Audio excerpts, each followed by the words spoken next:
welcome to the July 30th City Council work session. And first up today is Councilor Surratt's motion. Thank you. I've got a motion that I let you know Monday evening I was going to make, so if I get a second on it, I will speak to the motion. So Second. Put it out there first. Oh, we should say it. And I do want to thank staff, Glenn and Beth, for helping me get this out to you today. So I move that council approve a rest stop at North Polk and Railroad Boulevard, subject to the city manager conducting outreach to the neighborhood and concluding that there is no reason to reject the site as a rest stop, and with the understanding that if the nonprofit or another entity undertakes any other development on the site, that the rest stop will terminate when the other development is completed. Was that? Are you seconding it, George? Second. Okay. And you're going to speak to it? Yes, please. So Gotcha. we have this request to designate a rest stop on this piece of private property that a nonprofit organization, or soon to be nonprofit working under the auspices of Opportunity Village, has entered into a lease with the owner of the property. And they've been conducting outreach in the neighborhood, and they came to us Monday night to ask if we would designate it as a rest stop. I am willing to support and put forward this motion, partly because we are in need of an additional rest stop. It's on private land, and I want to reassure folks who are concerned about this, particularly folks in the immediate area, that this is not a Whoville. Will operate in no way like the Whoville that folks might remember from Broadway and Hilliard. That the rest stop program actually provides some real structure and accountability, and our current rest stops require the folks who live there to actually engage in activities that give back to the community. They have to follow rules, pretty strict rules, and they can be kicked out if they are unable to comply with those rules. And the folks running the current rest stops have been successful in managing their sites, maintaining the rules that they have there, and when folks have been asked to leave, there haven't been any repercussions either to the rest stop or the surrounding neighborhoods. In addition, we've heard from public safety and other neighbors that the rest stops have not caused any increase in illegal activity or disruption or trash or any of the other things that folks might worry about, thinking again about what they experienced, their impressions of Whoville. And finally, by designating it as a rest stop as opposed to even a car camping site, it provides the city manager with the authority to close the rest site down in an immediate order if he thought it was necessary, in the event that the rest stop was not operating per the agreement that the city manager had made with the people who are managing it. So I think there's much accountability involved in the rest stop program. We've seen it be successful in the Train Song neighborhood. It's still unfortunate in my mind that we're unable to find sites for rest stops that are not in my ward. But at the same time, I recognize that there are very limited spaces that we have opportunities to set these up. And so we now have a private party who's willing to set one up on a private piece of land. And I hope my fellow councilors will support this motion. Okay, I've got Mike and George Polio and Chris in the queue. Mike? Thank you. Our previous work around overnight rest stops was directed at us just utilizing a city asset that's underutilized and blank and you know, unused land to allow other folks to run and operate. And because we own the land, we have some say about when, where, and how they operate that. What's our role here? I'm a little confused. I don't disagree with, and I think I would say I tend to agree with the idea. It has been my suggestion all along we ought to involve more private landowners in the process, and I think this is the right direction to go. But I don't understand our role real clearly. Where's our authority to say or to enforce any rules on land that isn't ours when we're not running it either?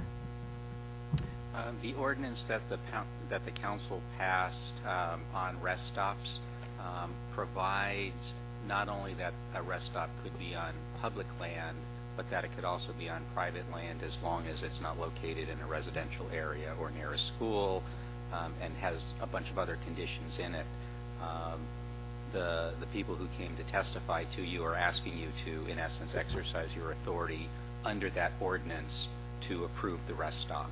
And so you're just responding to that and acting under the authority of that ordinance.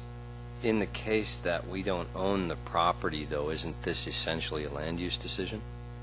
Not the action that you would be taking today, any more than when you, in a sense, approved the location of the Washington Jefferson Occupy Eugene. It wasn't a land use action that you took. You took a very specific action, which was to say, okay, we'll exempt that from a particular set of laws relating to overnight camping. So the action that you would be taking today isn't a land use action. Again, it's all you're doing is being asked to approve under the rest stop ordinance that this site can be a rest stop under that ordinance. So what we're doing is saying essentially that the regular rules we have around overnight camping don't apply here.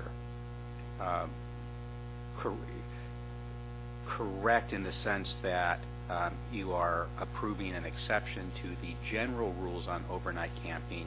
You're saying there can be a rest stop. A rest stop would normally not be allowed under the overnight camping rules. The ordinance says under certain circumstances it can be allowed, and what you would be doing is saying this location, it's okay.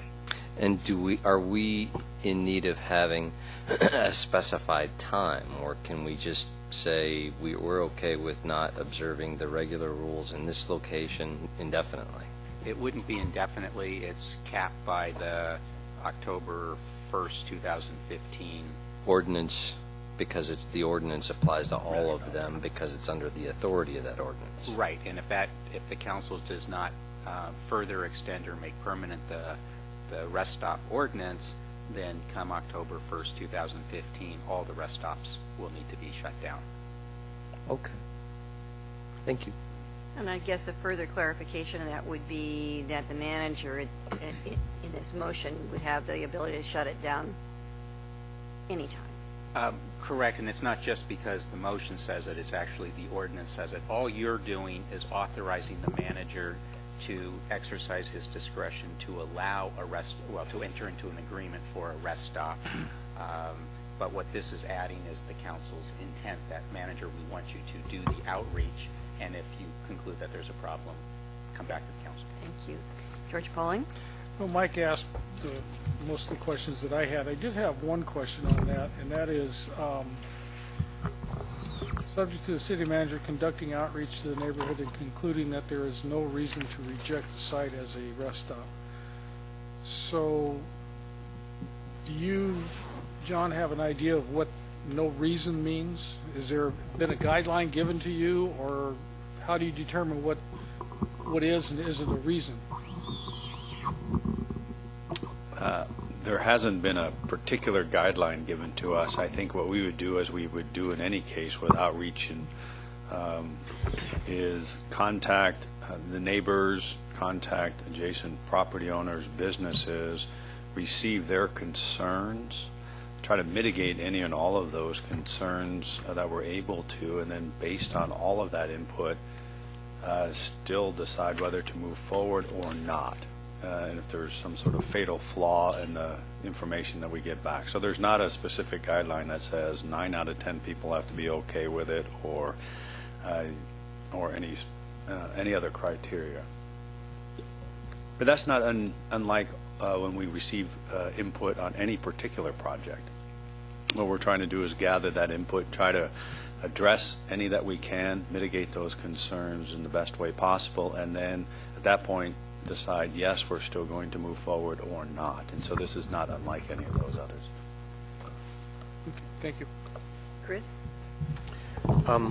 Elements that I'm really intrigued and positive about on this are the notion that this has the potential to become an opportunity village-like micro-housing type project. I think that's a very important intermediate step between tents and affordable housing, and so I'm very much encouraged the development of that.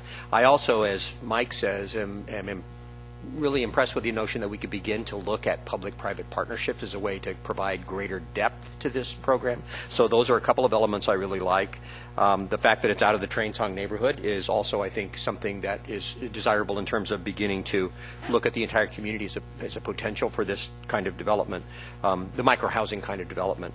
The only thing that I would want to anticipate with caution is if we designate it temporarily as a rest stop, in anticipation of a micro-housing project there, that when it comes time to do that and the rest stop needs to shut down, there is not an expectation that we need to replace that rest stop with another rest stop immediately, or that we can't displace people without another rest stop. I don't want to get into another situation that we did with Whoville where we created an expectation that you can't do A unless you do B.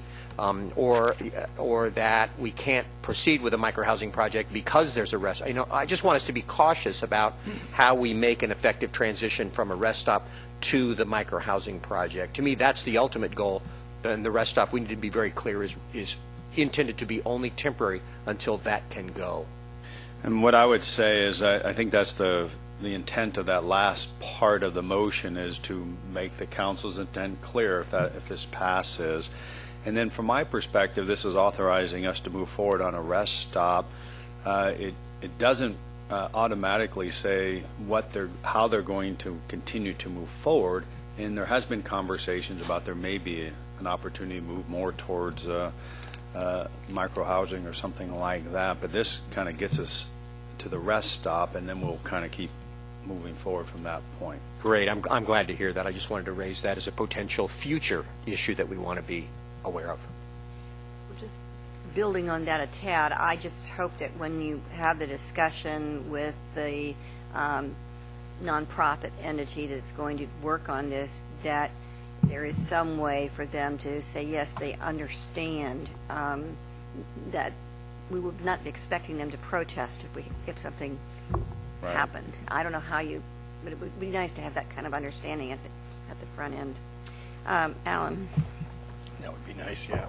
I know. I dream on it. So, I understand this puts the authorization of it in your court, John. Would you intend to do that outreach and then come back to council and tell us what you heard and what your thinking is before you make a final decision? Our intent would be is to go out, do all of that outreach. If there's a perceived fatal flaw in that, I could see us coming back. But if there is no outreach which would say, no, we don't want to move. In other words, the outreach confirms that, yes, we want to move forward on the rest stop. I would not imagine coming back to the council. I, of course, would let you know all of that through probably a memo or something. But the time I would think we would come back is if there are potential fatal flaws, and to talk about that potentially at the council. Because I suspect you're going to move on this fairly quickly and we'll be on break. Anyway. Correct. We will start our outreach if you approve it today, we'll kind of start lining up how we're going to proceed with that. And again, if there's no reason to stop, we will just implement it. If there's a potential reason to stop, I could see us coming back and at least having some conversation around that. Yeah, I guess, I don't know what you consider a fatal flaw. Maybe you can think about that, because after the Autzen parking lot example, I think the bar got set a little higher. It's not quite at absolute agreement, but I think it's kind of close to that. And I think we'll just know more as we go out and talk with people. And as I think somebody mentioned, or Claire mentioned, I think some people have Whoville in their mind's eye, and part of it will be talking about that that's really not the model.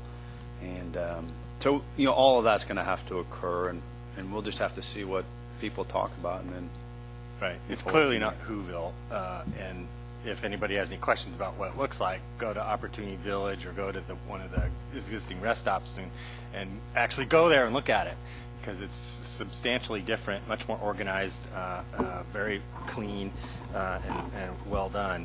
And I'm encouraged about it having the opportunity to become Opportunity Village Eugene 2, and that would be great if that happened too, as long as it's not a problem site.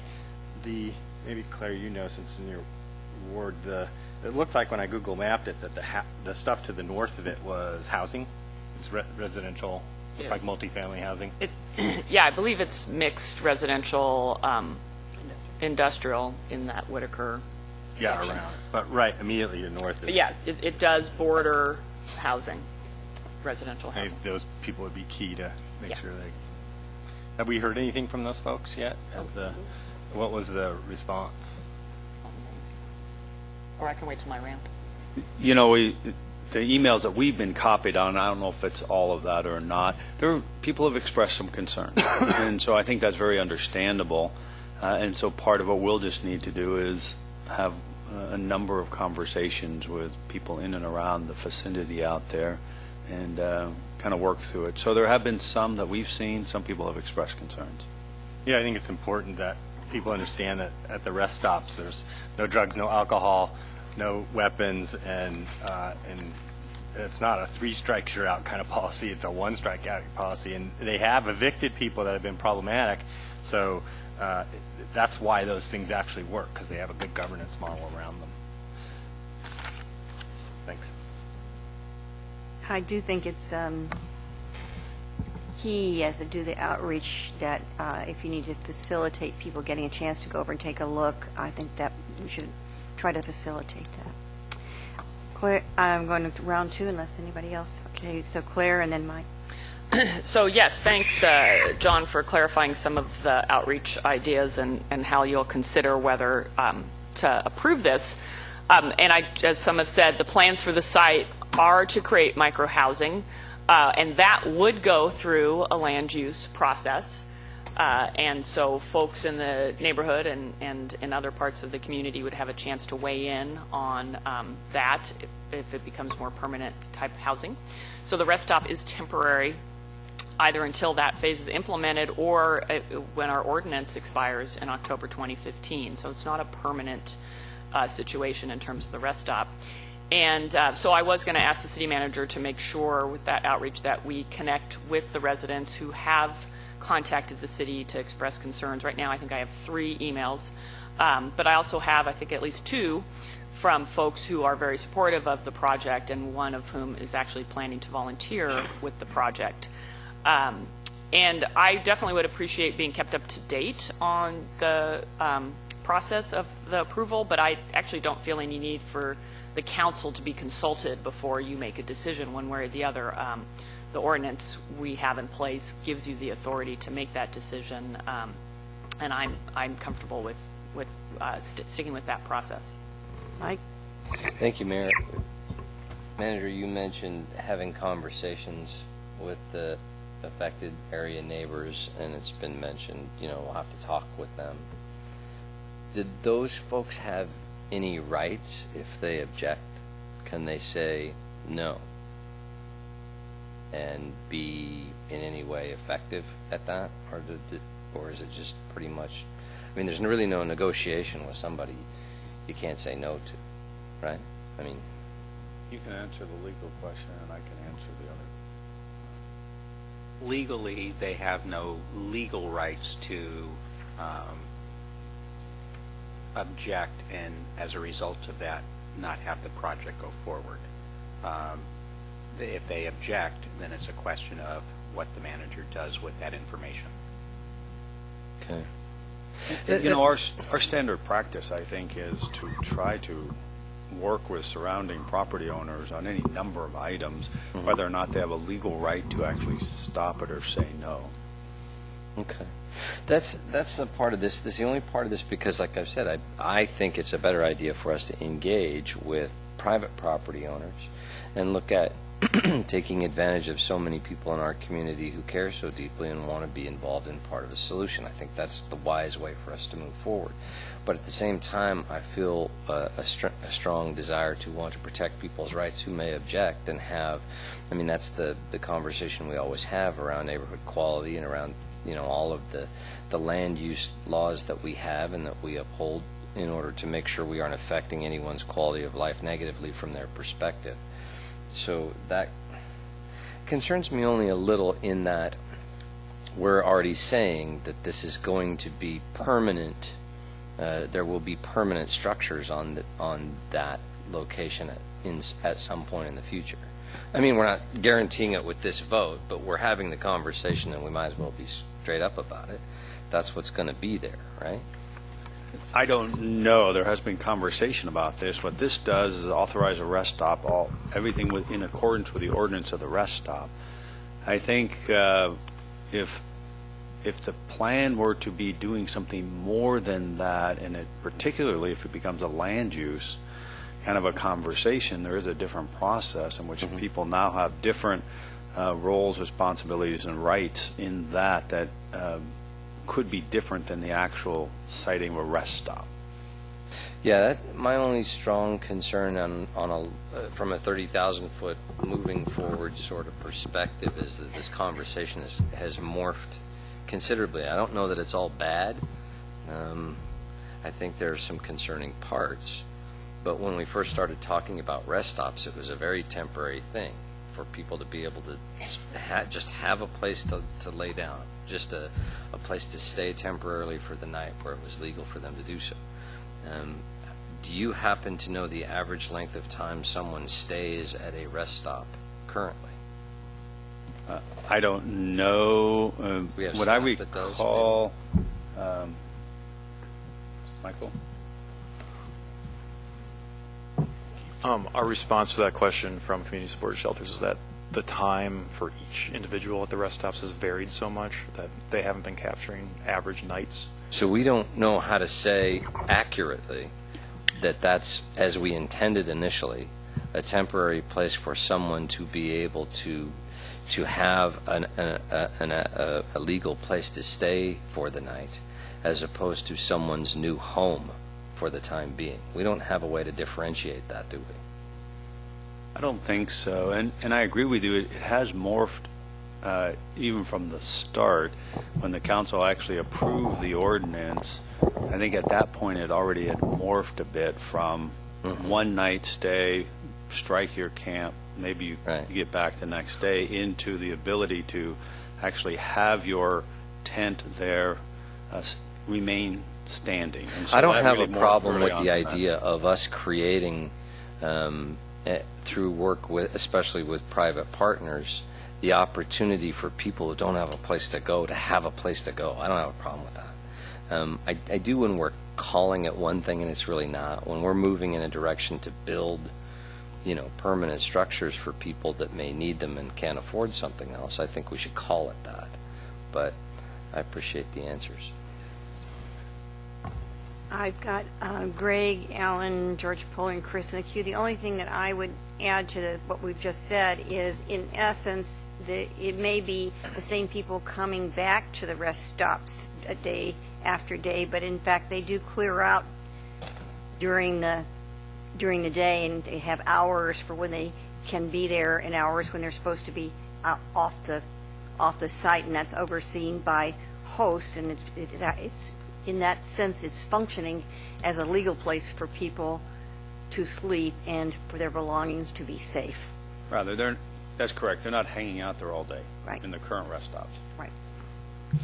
Greg. Thanks, Mayor.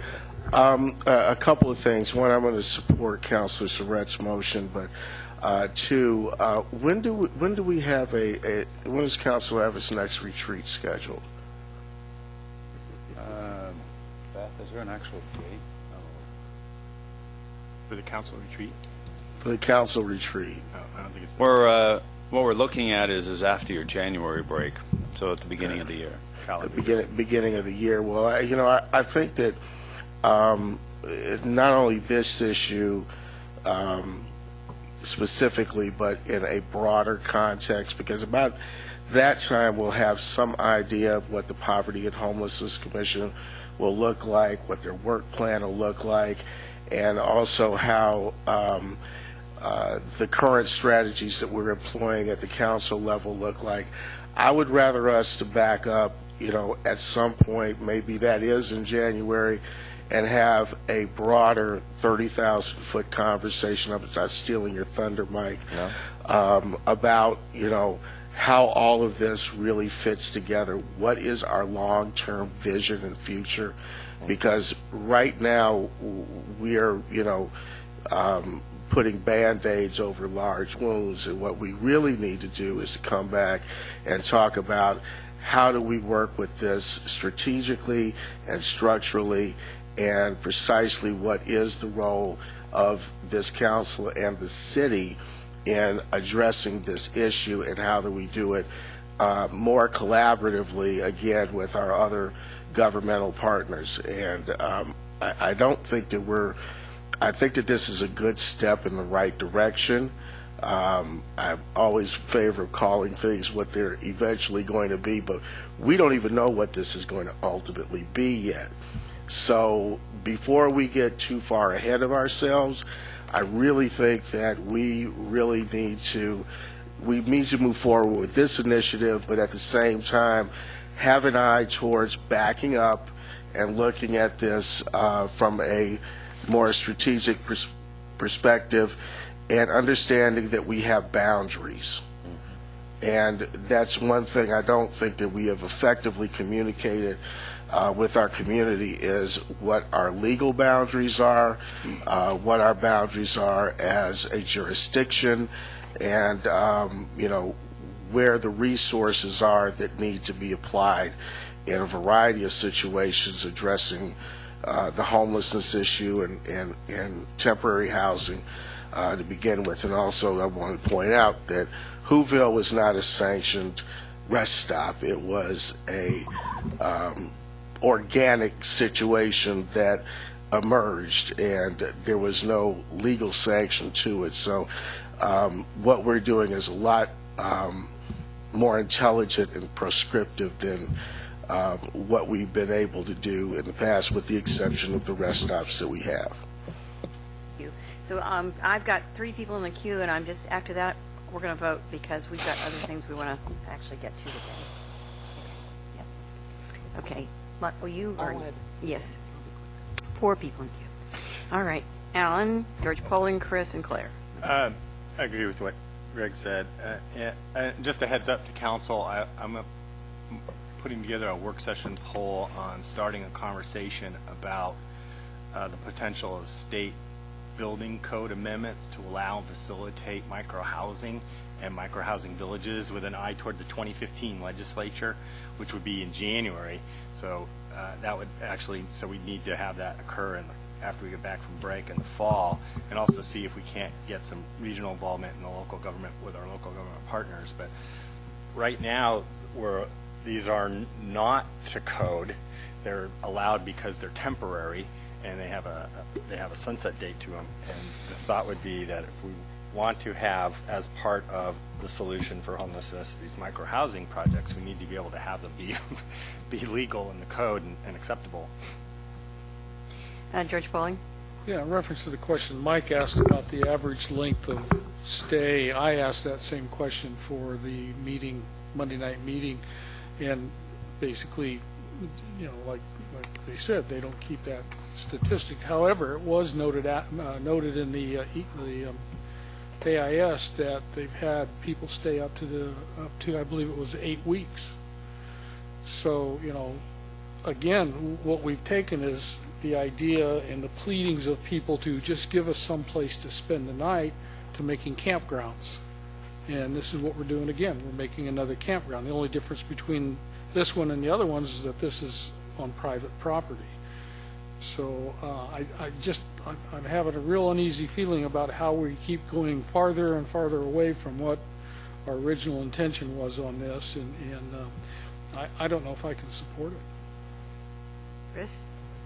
Thank you. I really like where the conversation's going with regard to the long-term vision. It's something I've been advocating for a long time, is if we're going to expend time and resources on the issue of homelessness or housing or whatever, we do need to have a long-range plan. So I think setting that up as part of a retreat is a great idea, so we can begin to see where all the different dots connect.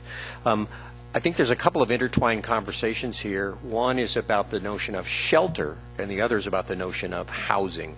They're not exactly the same thing. To me, rest stops are a shelter issue, and shelter by its very nature is temporary. Whether temporary means 2 days or 6 months, it's always intended to be temporary. You only do that for a short amount of time.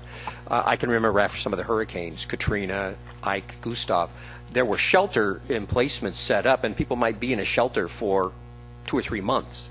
But the intention was never to have that shelter become permanent. I think that's part of what our long-term planning needs to be, is what is the permanence or the temporariness of shelter as opposed to housing. What I like about the fact that we can transition into a housing conversation, whether it's micro-housing or tiny housing or whatever that is the way to get away from shelter. Shelter has inherent problems. The whole notion of trying to deal with shelter is temporary, it's a Band-Aid, it keeps slipping out in terms of being able to solve problems. So rest stops to me are problematic because they are shelter, but they are immediate, and there are something you can do. But I don't want shelter to become a permanent solution to a problem. Always it's a transition into something that's dealing with housing. And I absolutely support what Alan is talking about in terms of being able to adapt building codes to let us be more flexible on micro-housing, because that's a very important part of this long-term continuum on housing. And if we could make some really clear advances in terms of codes for micro-housing, that could be revolutionary in terms of providing a very important step between tents and affordable housing. So I think whatever we could do to support that as part of our long-term plan is great. But the issue today, it's a shelter issue. Are we willing to allow this site to be used as temporary shelter for a specified short period of time? I don't want to create a rest stop that goes on and on and on, and I'm glad to hear that it would fall under the regular rest stop ordinance rules.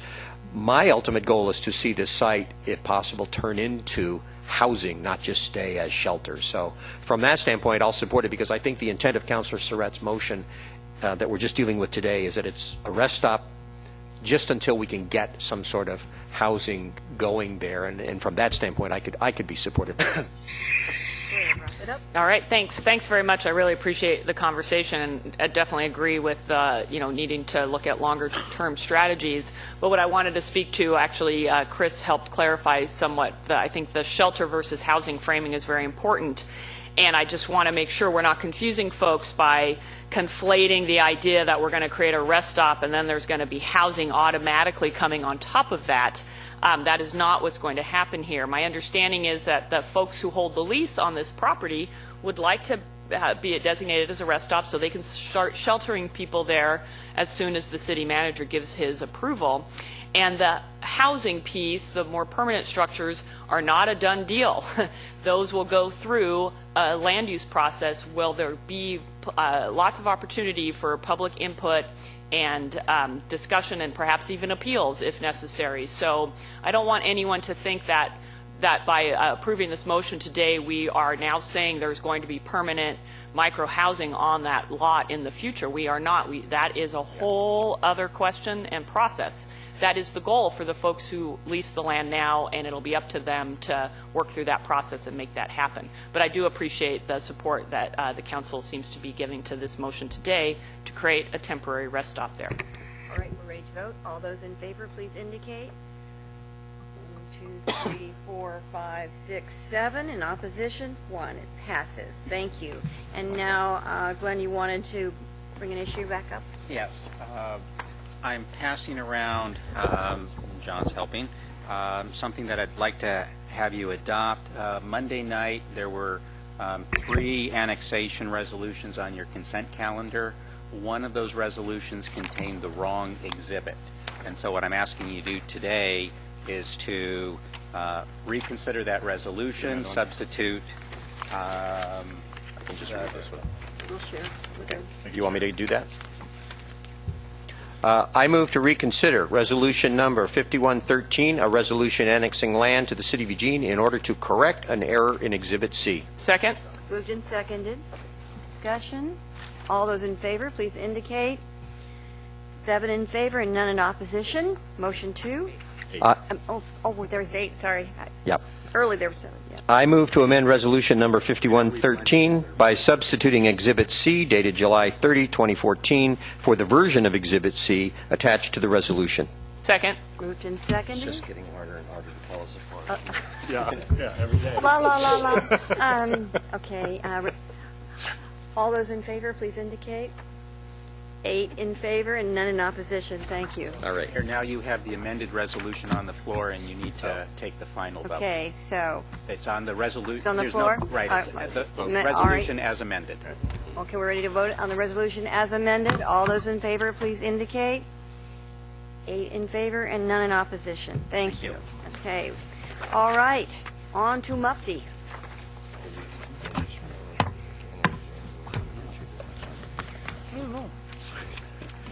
I'll turn it over to Denny and Carolyn.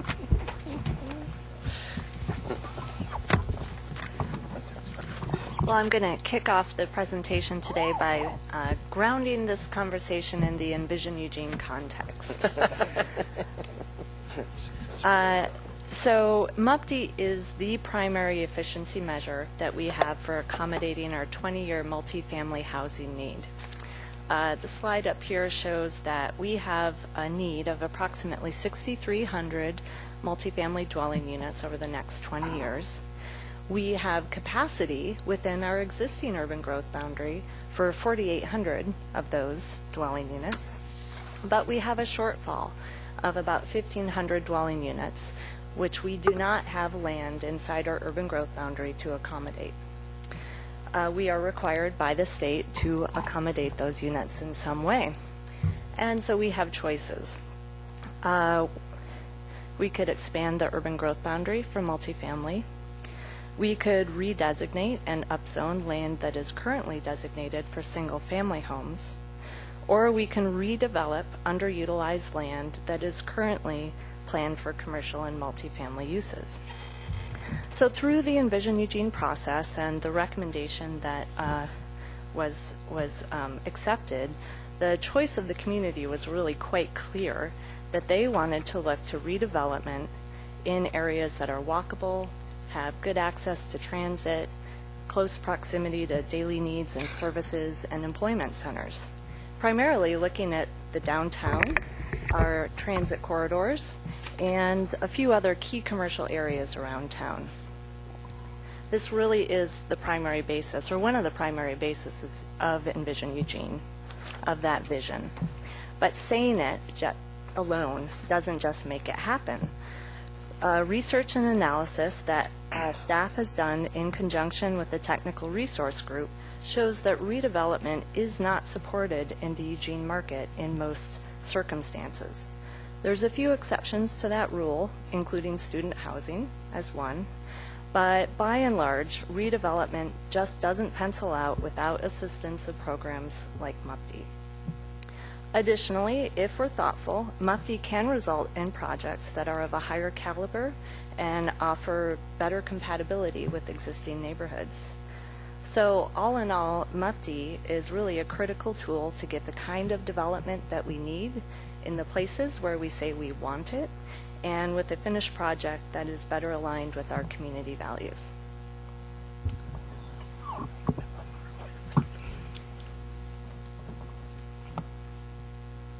So here's what we plan to cover today, and time permitting, maybe we'll even get through all of it. But really first we want to talk a little bit about the neighborhood input that we received. Last time we talked about MUPTI with council, we were given direction to go talk to the neighborhoods, and we've done that. Secondly, based on this input, we have a revised concept that has emerged, and we want to provide an overview of that. And we're really looking to gauge council's interest in moving forward under this kind of new concept, and we'll highlight that. Also, at the last meeting, it was recommended that maybe we come back with a decision matrix as a way to get through all the various criteria that we're considering for MUPTI. There's a matrix or a table in your packet, and if we get to that, that would be something that we would hope to go through and have council make decisions on those individual criteria.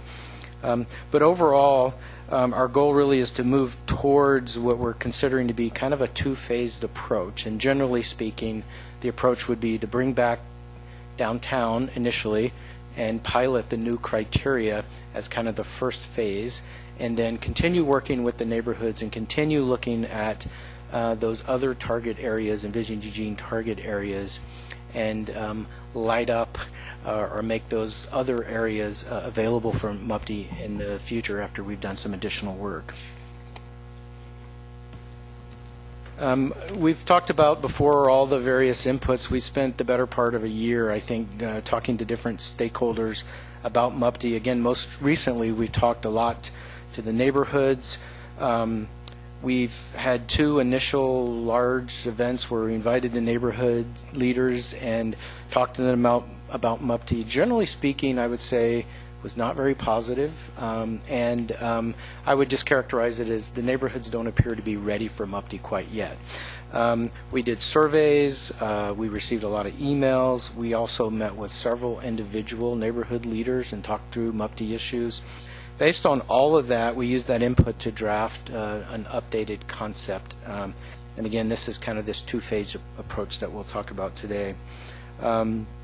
Generally, we brought the neighborhood leaders back again for a 3rd session after we revised the concept, and I would say generally that conversation was a lot more positive. There appeared to be a lot more support given where we were headed. Just to summarize the neighborhood input, basically there were kind of 5 themes. One is enhancement of neighborhood engagement, the old MUPTI program, so to speak. The requirement for neighborhood engagement was considered to be pretty thin. It was kind of a one-time check-in with the neighborhood. We have a concept for a MUPTI review panel that's part of the criteria. They really wanted to see that be a more balanced panel, equal representation between neighborhoods and other kind of special interests. We'll talk more about that. They really had felt like there was a need to do some additional area planning in their neighborhoods before we brought MUPTI in the neighborhood, and that really revolved around compatibility and transition zones between the dense commercial housing into the neighborhoods. They also had an interest in an opportunity siting concept, and I'll talk a little bit more of that, but basically it's an ability for the neighborhoods to actually bring a project to the city with support of the neighborhoods and the developers and so forth, and we'll talk about that as well. They also had an interest in what they called project mitigation. So, certain projects have impacts on the neighborhoods, and they'd like the opportunity to engage in those. For example, if there was a multi-unit property on River Road and getting across River Road safety was an issue for that project, the neighborhood would have a kind of a forum or a path to come forward with those ideas so that they could somehow get consideration as part of the project.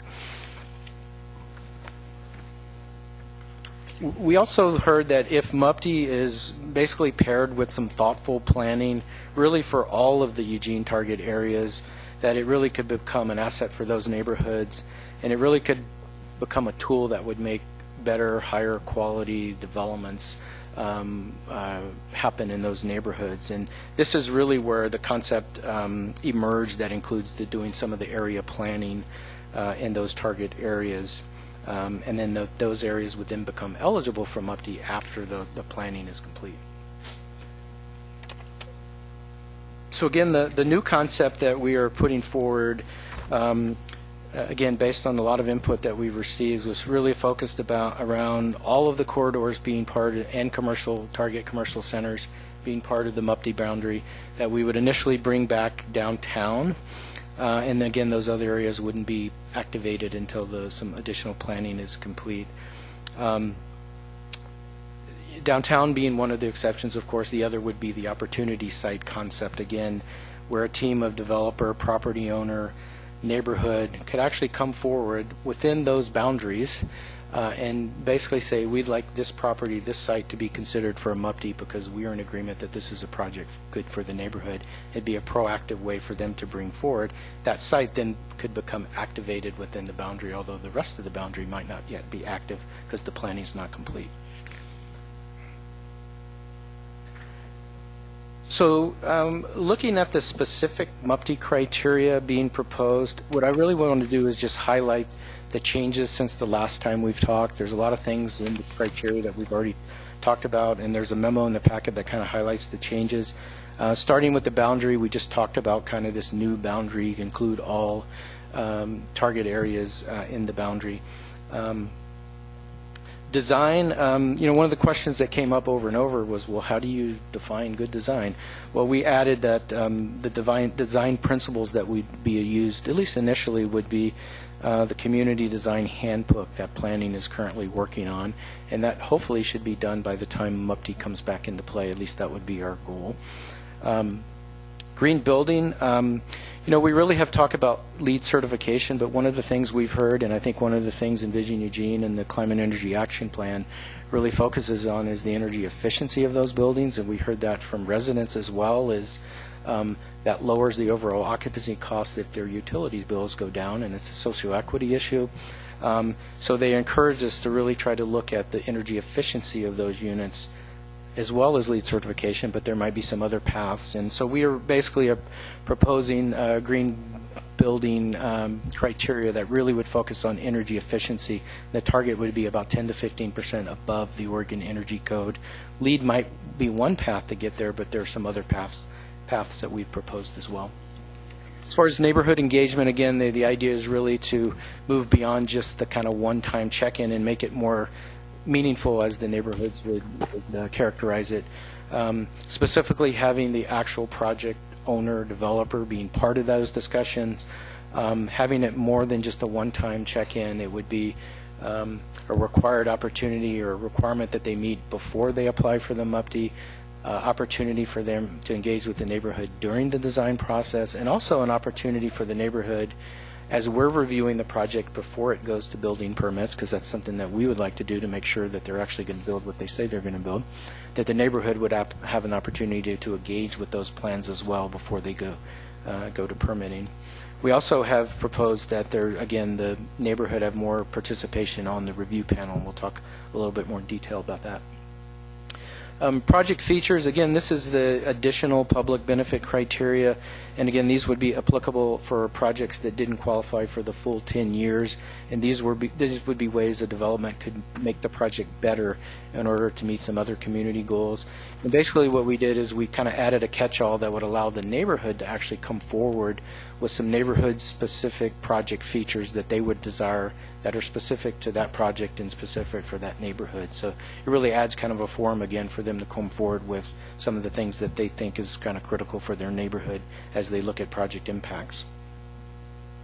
We talked about various approaches to a volume cap. Again, we've proposed that we align that with our Envision Eugene target goals. We've made a slight adjustment from 1,600 to 1,500 units just because some of our analysis has changed that number. So, but again, the idea is that we would cap the program at that 1,500 units, and we would reassess whether MUPTE should or shouldn't go forward once we reach that volume. Finally, the review panel, we have proposed, again, based on a lot of input from the neighborhoods, an 8-member review panel. There would be equal representation from the neighborhood, and the idea that there would be 2 at-large neighborhood seats, and the mayor would appoint those. But there would also be 2 kind of open seats that wherever the project is actually located, that the neighborhood would appoint 2 representatives to come actually be part of the panel for that project. And then there would be 4 other panel seats that we would look for some expertise. That could be financial expertise, lenders, appraisers, could be architectural expertise, labor interest, those types of things for the other review panel positions. So finally, our recommendation, again, is kind of a 2-phased approach. And first of all, really to align the boundary with really all of the Envision Eugene target areas. To start with downtown and start with a concept of opportunity siting. And that downtown opportunity siting idea would really be the first phase. And then move towards developing and working more with the neighborhoods and so forth on some planning strategies for the non-activated target areas. And that could mean completion of area plans for specific areas. It could mean a citywide code amendment. We really haven't defined what that planning really is and means, and we'll work more towards that. And that's really the second phase, is moving and looking at those other areas. And then ultimately adopt the new criteria, again, as kind of a pilot that we understand will apply to downtown. Initially, we can look at it, we can review it in a year. Once we get into planning in the neighborhoods, there might be needed to be needs to tweak the criteria for specific neighborhoods and so forth. So, so that's where we are. I have Mike and Chris and Claire and Greg in the queue right now, and George and Alan. Okay, and I just wanted to say, first of all, I really appreciate the, seems like a pretty robust conversation with the neighborhoods, and I think what you've come up here is very responsive to a lot of their concerns. I just want to ask, before I call on everybody else, we received some information from Representative Holvey today. I don't know if you've had a chance to read it, but I hope you'll look at that and give us a response. We got that late, and we will look at it in the context of a lot of legal questions and other questions. That's what I thought, but I just want to be sure. And I think what we would like to do is come back, look at that material, and come back with any adjustments that we think are reasonable that basically pass the legal test. Thank you very much. Okay, Mike. Thank you, Mayor. I want to say thank you to Denny and the staff for doing so I've got Alan. much work to involve neighborhoods in this conversation more thoroughly. I think that's a wonderful idea. I think that's an opportunity for us to build a tool that both we need and that can have greater public support, as opposed to one people don't understand well or don't like very much because they don't understand the fairness of it. I think we're close, but we're not quite there. I'm not sure I'm ready to move this to a public hearing yet. I know we've had a lot of input, especially from some of those neighborhood folks, that this isn't quite there yet, but we're really close.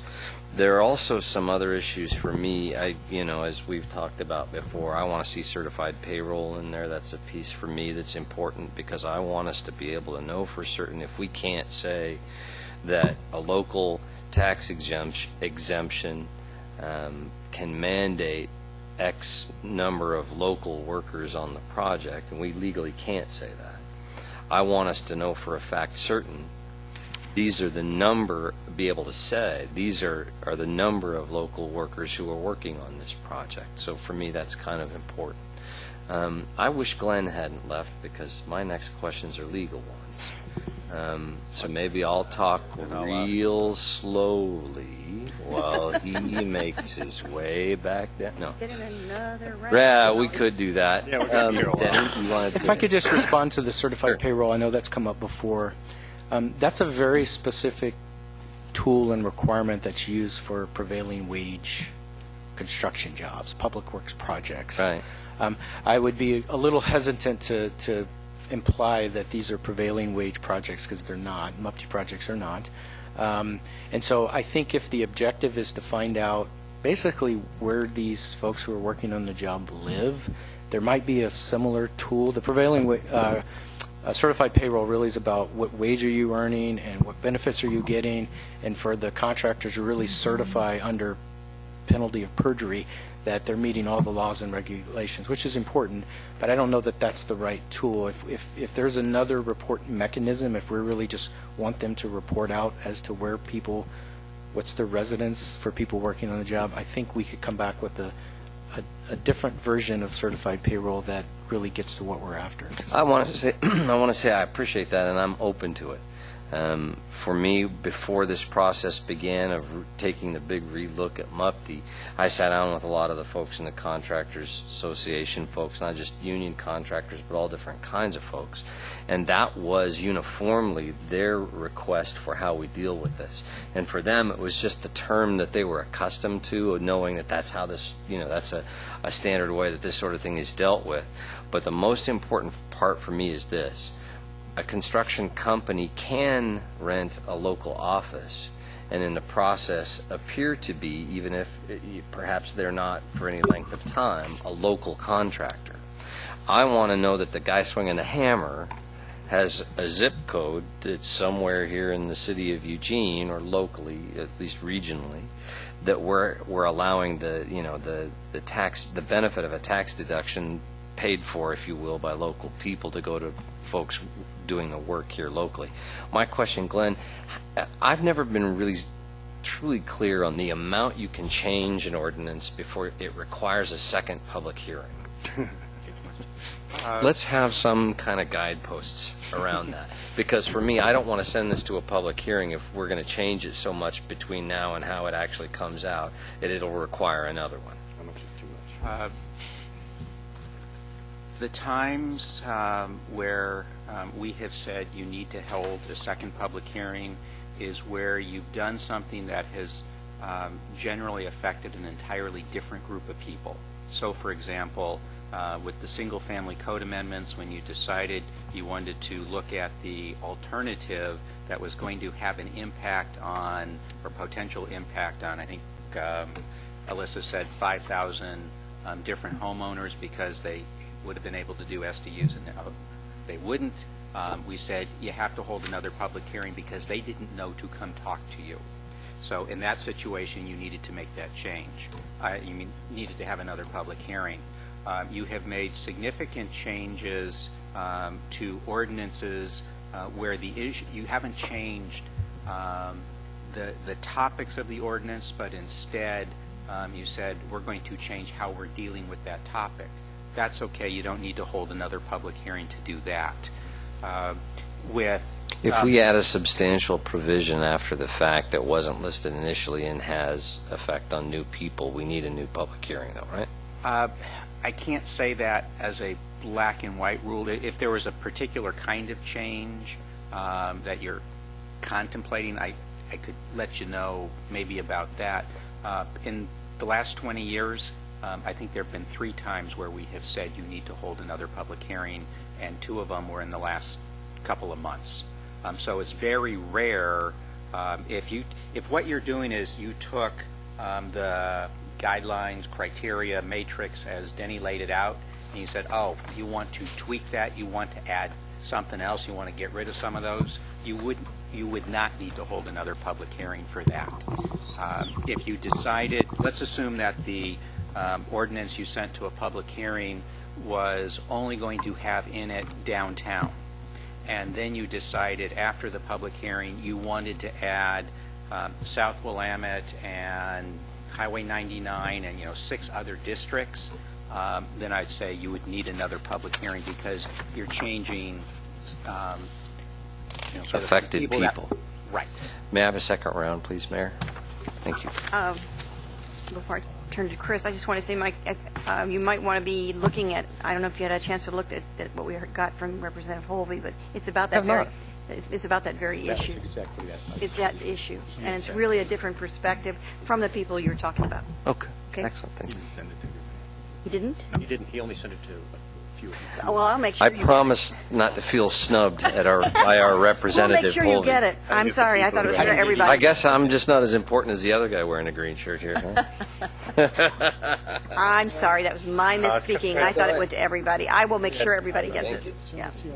Yeah. Yeah, that's true. That's a good point. Okay, I didn't get it either. I didn't either. All right. Chris, you're on. Could you go to the previous slide, just the one just before this one? The reason I want to go there is this is really kind of where we keep focusing the conversation about what additional we might want to do. Because we're still thinking there might be elements either to public benefit or one of these things that we might want to tweak. And that's why the point about do we need to hold another public hearing I think is important.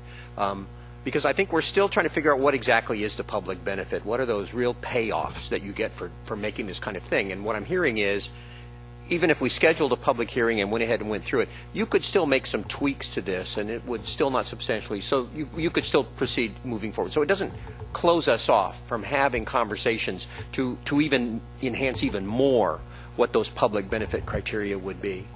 A second question I had, which is somewhat unrelated, but I think it gets to the question of the benefit that MUPTI has. If MUPTI went away, would that prevent the development of multi-unit housing? If we didn't have MUPTI as a tool, would that stop housing development? Well, really what we're talking about is redevelopment. That's an important distinction. So there may be some greenfield multi-unit housing. We're seeing some of that. Redevelopment is a different set of issues Right. and challenges. We look back, the TRG looked back 10 plus years and found, again, other than student housing, other than projects that had received MUPTI downtown, for example, there really were no examples of redevelopment that had occurred. So We wouldn't expect it to occur. If history is the best indicator of the future, we wouldn't really expect it to occur because it has a lot of challenges.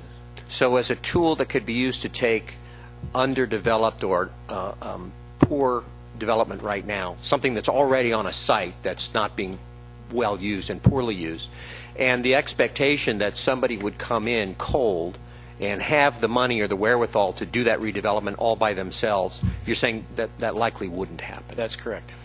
Or if it did happen, it would happen in a very cheap, inexpensive way, which is the only way they could make it work. And I would say it even stronger. I would say that TRG spent an enormous amount of time doing that analysis, and that was their conclusion. Okay. So if you wanted to just stop redevelopment, this could be a way to do that. And so then you would wind up with stuff that is developed currently, but it's tremendously underutilized.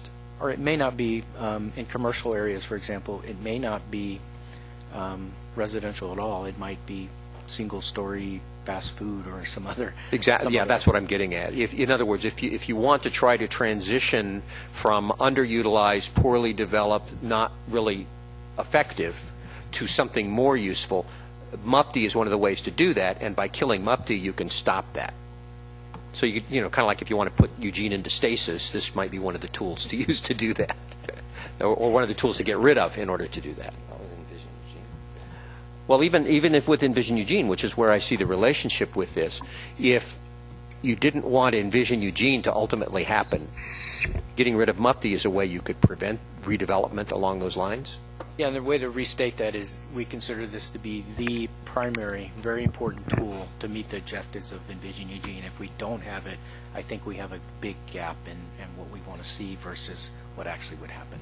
Yeah, what I'm trying to get at is a concept of community benefit that goes even further than what's up here on this slide, to say that these are the elements of a specific development, but that MUPTI as a tool in and of itself is a way to take currently underdeveloped, underutilized, ineffective areas and transition them into something that is much more effectively utilized. But the risk there is somebody can say, I don't want my city to change. So this is getting rid of this tool as a way to keep my city from changing. Yeah, and absolutely. I think the model we could look at is downtown. We thoughtfully and intentionally invested in a certain outcome, and I think overall people are really happy with that outcome, and it's added a lot of community public benefit. And so we would hope to replicate that in these other target areas, and this is a tool that we would use to do that. Great. Thank you. Claire. Thank you. So I really appreciate the work that staff has put into this. I think this version is much improved from prior versions. I like the additional neighborhood role. Removing the exemption for meeting energy efficient standards for the Train Song and Highway 99 sections. I appreciate you listening on that.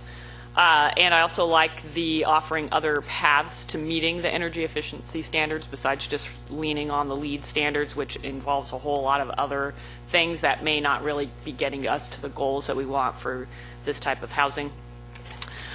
But, you know, unfortunately, our experience with Capstone has really revealed many weaknesses in the program, and obviously some of the updates are designed to address those, but it still isn't going far enough for me. Although there's explicit language about following wage and hours and tax laws and other requirements, there's no mention of what kind of repercussions would happen to the developer should they fail to meet the requirements of the program. So I really want to see some explicit language that says, it says in terms of design elements, they can't change the design elements once it's approved, and if they do, they have to get permission from the city manager, but it doesn't say what happens if they do end up changing the design elements without that permission. Suddenly walls are going up, things are not what we approved, what kind of action can we take to hold them accountable? So as I said before, wage and hour laws are important, and we don't enforce those, other agencies do, but we do have some real leverage over these developers if we are giving them tax breaks, and I think it's important for us to have a mechanism to use that leverage if they're failing to meet their obligations to the program, and that includes treating workers according to the law, And there have been some very serious allegations for how Capstone has dealt with out-of-town workers on their site. And we do not want to see that happening again, particularly with a program that this city has given a tax break to. So I want to see some language in here that addresses that. And I do want to look at what Representative Holvey sent me. I did happen to receive that before I'm willing to put this forward to a public hearing.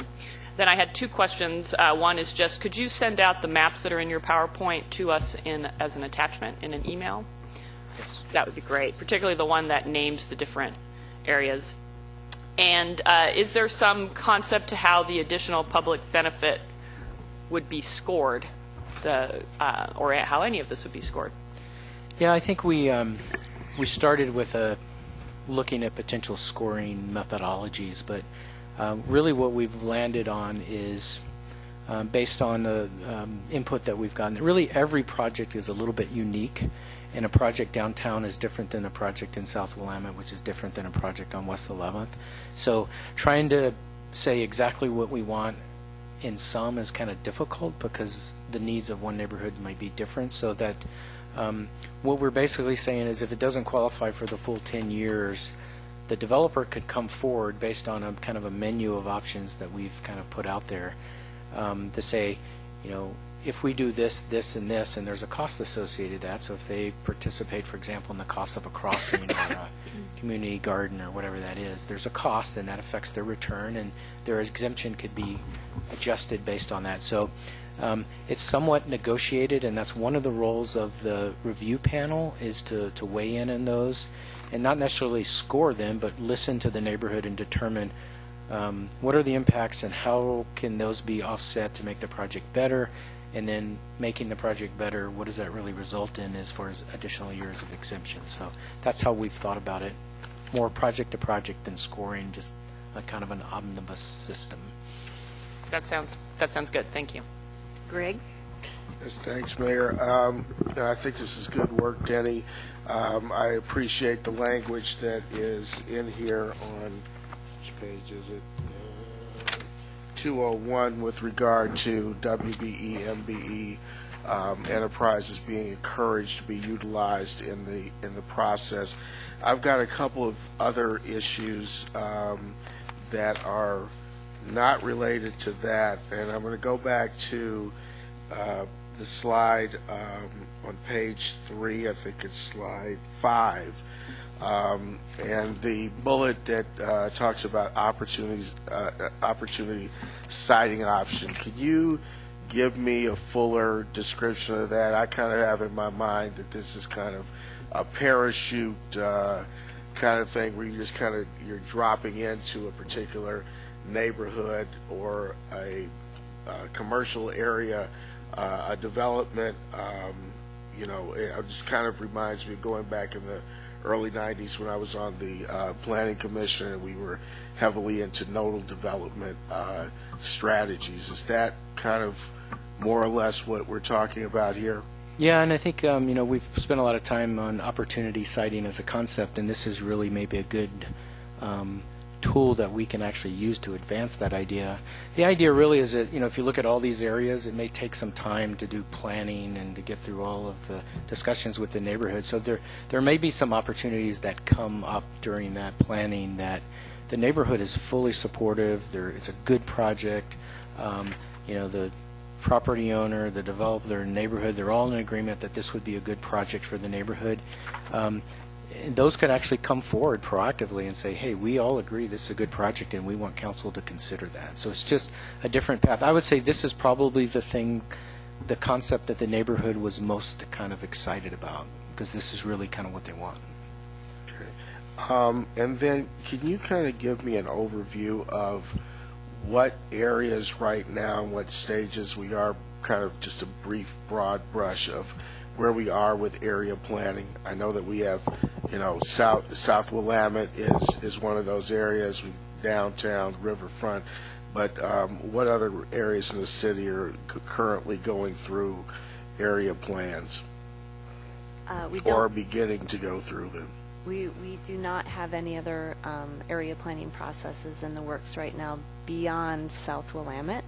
And that is really our pilot project so that we can get a better understanding of how to do future area planning projects.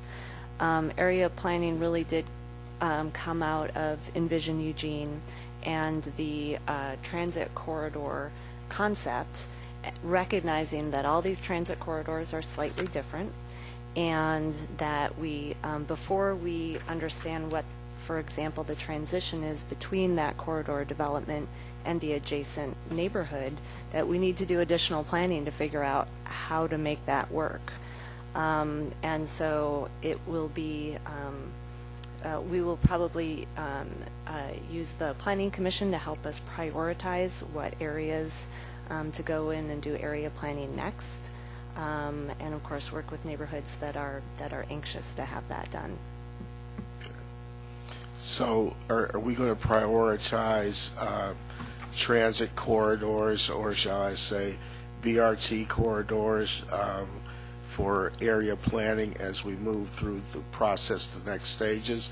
Or is that going to be more or less driven on kind of the TRG recommendations vis-a-vis Envision Eugene and South Willamette and Coburg Road? I imagine it will be a number of factors. The transit corridors in Envision Eugene do line up with the BRT corridors that are being studied. We also did, through the TRG's work, find that some corridors might be more ready for redevelopment than others, but I wouldn't say that would be the only factor in determining how we prioritize where we go next. George Brown. Thank you, Mayor. Monday night we did something really good and beneficial when we passed our paid sick leave ordinance. We've been receiving lots of thank you emails, and there was lots of testimony on Monday night from workers who never had this before, and now they do. We spent a fair amount of time on it. We examined other cities' ordinances in the state of Connecticut, and we chose Portland's as our model. It was the best, in my opinion, and I think most agree that was the best model to use. And we took that model and we improved on it. We made a couple little changes to it that covered more people. And so we have a model ordinance, and now we're set to reformulate our MUPTI program. And I believe we really need to use that same strategy and use Portland Housing Bureau's multi-program as our model. If we do that, I think we will gain, like we did for the paid sick leave, we will gain wide public support, even if people who are leery of seeing developers get tax breaks, I think could be won over. But where we're headed now, we're headed in the opposite direction of gaining widespread public support. If you look at the Portland, and I've given everyone copies, hopefully you read it, the minimum threshold requirements, the most important component of the whole Portland program, and they say this, the Housing Bureau, is the affordability. It's building affordable units in areas where that investment otherwise would not be made. And they require 20% of the units to be affordable for people making 60% or less of the median family income. And I believe, and specific, they have very specific requirements for family units. Family units. We don't. There's the affordability component that's in this document is really inadequate. 5 or 10% kickback by the developer over a period of years. That's not going to get it. If we have the affordability component, we will reduce homelessness, we'll shorten the waiting time at Shelter Care and St. Vincent de Paul for affordable units. And if we craft a program that addresses that main thing, we will get wide community support. But we're headed in the opposite direction now. We're headed down a bad path, I think. We're getting away from that idea. And I don't believe, we got to remember, 56% of the people in Eugene are rent burdened. Why will they get excited about a program that builds places that they can't afford to live in? Just got to think about that. And I've got very specific things I'll need another round, and we won't finish today probably. But. Alan? So I haven't been very supportive of MUPD in the past. Only, actually, I think voted in favor of one, either because it was not needed, like in the university area around student housing, and evidenced by the massive amount of development around that area before and since that wasn't in the MUPD area, or because there was no real clear public benefits. I a lot of times couldn't tell the difference between projects that were MUPD and ones that were right across the street that weren't, in quality and or any other aspect of it. So I really appreciate the many changes that have occurred here, and it doesn't look anything like old MUPD. And I think we're close, but we're not quite there yet. And I think the September public hearing is probably a little bit premature. The changes that I previously suggested, most are in here now, so I like that. And I think it would be great, Danny, if we could get a side-by-side, here's old MUPD and here's the new revised MUPD, have it go just side-by-side so you can really clearly see the changes that have occurred, because I think they're really substantial and get a lot towards what we were talking about. Some of those things that I was talking about before was making sure that the community benefit is clear and real and understandable. You should be able to say, we got X because of MUPD. And we need to limit the rate of return on it. The but-for MUPD dollars being in the project wouldn't have occurred. Didn't work for me because you couldn't really apply it and tell. But I think a strict ROR, rate of return, limiting it 10%, does work. I think there need to be affordable housing dollars in it. And I don't think the PDX model worked for me, George, because the way that they were doing it was mixed units, mixed developments with affordable housing and regular housing, and we haven't seen any of those. There's quite a bit of them, and I'm not sure it would work here. I wouldn't want to peg our whole program on something we don't not sure it's going to work, which is why I favored having a fund be funded for affordable housing, and we could have it be so that you could choose either one, and we could see if those mixed units work. I also thought we need to have reporting and accountability and a clause for that. I still don't see that there. For instance, that if you don't follow through on all the things you're going to say, we could take your tax break away. The local hire policy, and I thought we need to have that in there, ensure that minority and women businesses have an equitable opportunity to compete. We need a green building standard and energy efficiency standard, like plus 10% on the energy side. We needed more neighborhood input and engagement, and Envision Eugene corridors needed to be in there, but I thought they should be phased in. I guess I have a question about how that actually works here. And it needed to not be used for student housing, because I don't think we needed to do that anymore.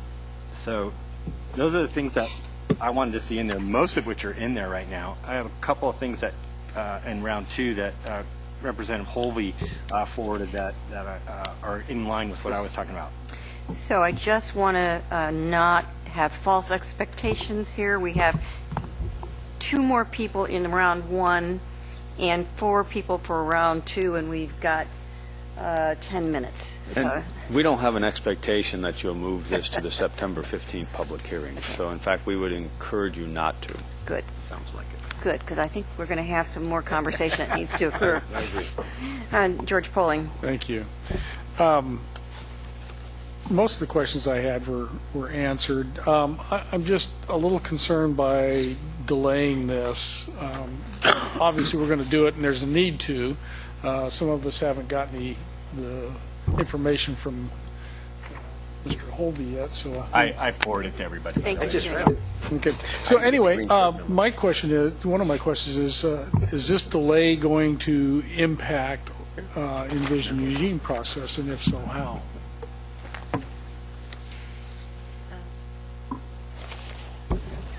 We're currently looking at, we hope to bring to you a package before the end of the year with our UGB expansion. I don't know what pushing back this hearing date does to the MUPD timing. Do we have a sense of that yet? I think the only real motivation and one of our interest in bringing downtown back is there's some real opportunities there. some of which I'm sure you've read about. There's Raul Brokaw has a concept, OB Industries has a project they're working on. So, there are some opportunities we'd like to take advantage of. Eventually, eWeb is an opportunity. I guess our goal today really was to gauge, are we on the right path? Is this kind of revised two-phase process the right approach?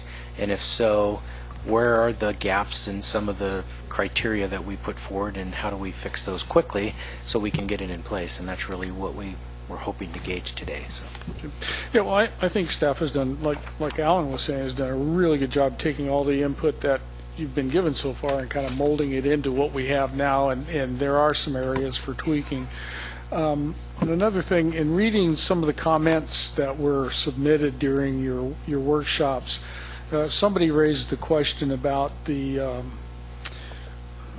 can't remember what the name of the group was, but where you have 2 neighborhood people at large and then 2 neighborhood people from the neighborhood that is going to, you could have 3 from the same neighborhood association. Is there going to be a mechanism to maybe have an alternate, or somebody they can bring in that's not from the affected neighborhood association, to give it more of a citywide balance? Yeah, I guess the question is, having 3 neighborhood representatives for a project that's in their neighborhood, is that a bad thing or a good thing? I think that should be discussed. We haven't gotten into that level of detail yet. I think, again, our goal is to gauge, are we on the right track? And if so, we need to think about how we codify this and write administrative rules and all those things. So.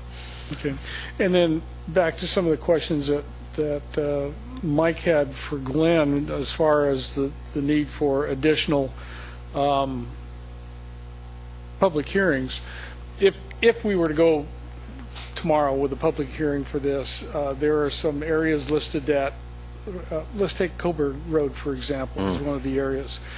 If we were to say, okay, you've got from here to here marked on Coburg Road for this, let's just take the northern half of Coburg Road. Would that kind of a change require additional, or is that one of the minor tweaks that you're talking about? That would be a minor tweak. Okay. If you said, let's take Coburg from the Ferry Street Bridge to Albertsons, and then you decided to say, and let's add Coburg from Chad Drive north, I'd probably say you need a public hearing for that. But if you say, let's take Coburg, and if you're reducing as opposed to increasing, I'm not going to tell you need a new public hearing. It's where you're adding something that's very different than what you already have. Okay, so in general then, if we're just taking something out, chances are we won't need an additional public hearing, but if we're adding something, we will then. Correct. And so when it comes time to deciding, if you're not sure as to whether you just want to do downtown or you want to do all of the places that are on the map, and you're not sure about that before the public hearing, then my advice to you is have them all on the map and then take them out. Because if you go through the public hearing and you only have downtown and say, oh, we'd like to add a couple, then I tell you need a new public hearing. If you have them all on the map at the time of the public hearing and you take everything out other than downtown, you won't need a new public hearing. Okay. All right. And once again, I would just like to thank staff for the work that they've done, taking all the input and making, sending this out as a starting point for something that's specific to the city of Eugene, and that, from here we can build on this now with additional input and additional tweaks from the community. Betty? Thank you. First, I want to read, first I want to say nothing has caused more resentment that I know of in this city than our giving tax exemptions to developers, especially among people who are having difficulty paying their own taxes. And anytime we do it, there should be a very clear benefit. I want to read a few things that I marked in among comments and then say something else. So on page 212, there's the idea you need Mufti to spur development anywhere in the downtown corridor is absurd. You're giving away the shop, selling prime real estate down the river, and failing to protect our most valuable assets, the heart of the city. And then goes on to talk about Capstone.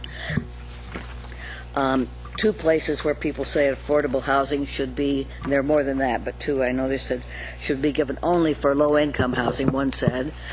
And another said, that was on page 213, on 217, only affordable housing should be eligible, a minimum requirement. And then,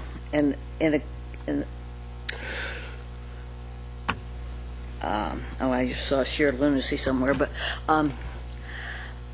as for mixed housing not working, mixed income, it works in cities, it works in some states, and it works in some countries. And it will work, and it's the best way to integrate, to not isolate people who are poor from other people, or less affluent, I should say. And I think I'm opposed to MUPTI altogether. I think everybody should pay taxes. But if we have it, there should be, what George has just pointed out, Portland, at least 20% should be affordable. I don't mean subsidized, affordable, for people who aren't making a lot of money. Another comment I'd like to read, on page 218, a person says, such a program forces those not taking advantage of MUPTI to shoulder the taxes that are collectively deemed necessary to support city services. And that's what a lot of people say, I have to pay to support these people so that they can make a lot of money. But to repeat, I think if we had 20% affordable, that would just be the least we should do. Thank you. So, with 3 minutes left to go, I've got, already have in the queue. Okay. George and I have Mike first, and then Chris and Alan, but I'm just contemplating how much we can get out our mouths in that period of time. Mine's relatively quick. 1 minute rounds. 1 minute round, okay, let's do it. 1 minute? Okay. Right. Glenn's recommendation notwithstanding about leave something in just in case, I certainly will move to remove the planning areas of C, M, N, and O. I don't believe those are wise places for us to look at increasing the amount of people and traffic we'll have in those particular areas, but I think it wise in the other places that you have listed in most of them. Okay. I guess I had more comments regarding, having just read Representative Holvey's comments here, that are in line with the subject that I raised initially in the beginning of this conversation, but I'll save those for another time. Okay. George Brown? Thanks, Mayor. I think what we have in front of us now is actually worse than the old policy. It will cause tremendous resentment. It will actually be harmful. The boundaries, it's like build anywhere, you get MUPTI. There's no affordability component, so hey, it can all be market rate. If we do that, where do you think the development's going to go? It's going to go to South Willamette. It's going to go downtown. It will not go to Train Song. It will not go to Highway 99. It will not go to West 11th. It will go to the high-value areas, and the rest of the town will be left out. And all of those units that are built in the high-value areas, well over half of the people that live in this town will not be able to afford. So that's heading to a train wreck. That will not be popular with the people that live in this community, especially the ones that are rent burdened, the 56%. So that's one thing. Time's up, George. Chris? Thank you. Just to be clear, affordability is absolutely a part of the conversation about MUPTI, and it always has been. The Housing Policy Board set up a committee specifically to talk about the affordability component in MUPTI, because that's the Housing Policy Board's interest. And it has low-income people on it, including some certified smart people like John Van Landingham.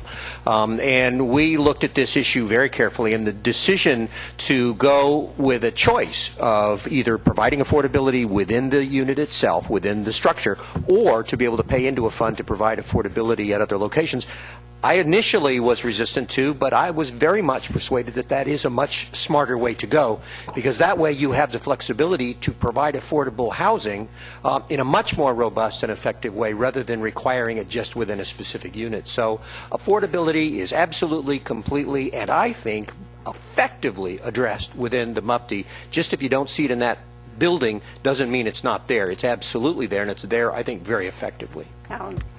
Yeah, affordability, it definitely should be in here, and it is. I'm in favor of a choice. You can either contribute dollars or do units, and you pick, instead of saying we only have to do it this way. Representative Holvey, I've had several conversations about this particular issues here, which is why I think he sent it to only a limited number of folks. And he's worked at this at the state level for years and is really an expert on it. And his suggestion was on the local hire that we change it to employees as opposed to employers or firms, because he thought that violated the Interstate Commerce Clause and was bad public policy because other jurisdictions might do the same thing. And he had a couple other minor other suggestions that I thought were good as well. And you know, the big one that he had was about accountability, which is one that I also have, which is we need to make sure that if we do give this and they don't do what they said they were going to do, that there is a mechanism to say, then you don't get the tax break. So I guess the conversation will continue. Thank you very much.